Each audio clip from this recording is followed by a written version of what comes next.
What's your sense on the ground? Is it going to be a close election tonight? Well, if you ask me, I couldn't actually tell you because no one seems to have much interest in on it. So that's been really, considering I've been on home soil and been out and about a fair bit the last few weeks, the lack of interest has really, really surprised me. It'll be interesting to see because the postal votes are nearly double. The early votes were nearly double than what they have been. I don't know how many postal votes have gone in, so I think that'll play into it.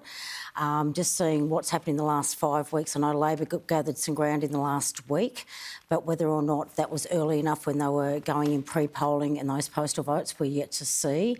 We do have a massive problem with our health down there, and right now housing is way on the agenda. So it's just the disinterest that really bothers me, where people just don't seem to be that interested. Now, I don't know if it's because it caught them off guard and we're used to that 4-year cycle. We're pretty set in our ways down there. Whether or not that will play against the Liberal government, I'm just not sure. But certainly it'll be very interesting. And, of course, we've got more independents. Those independents are a lot more high profile than what they've been for many years.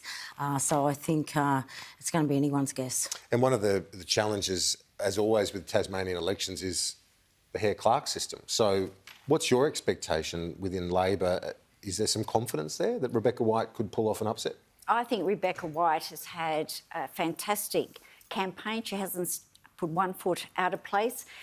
She's articulate, she's been strong. We've had 7 years of chaos within the health system. Housing is in crisis. We still have too many Tasmanians can't get work or are underemployed.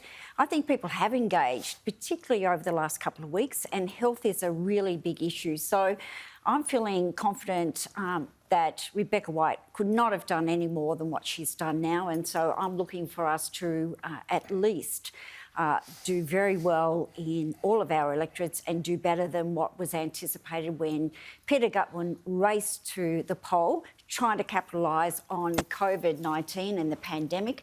And I think people now are starting to see why he really did race there, hoping that he could cash in, because he hasn't performed that well during this campaign. Senator Abetz, it's interesting we talk about the Hare-Clark system, and just for a bit of clarity for viewers, it's basically, they call it an ultra-representative system, don't they? Because the vote, once a party hits a quota, then that vote, the excess votes go on to the next candidate.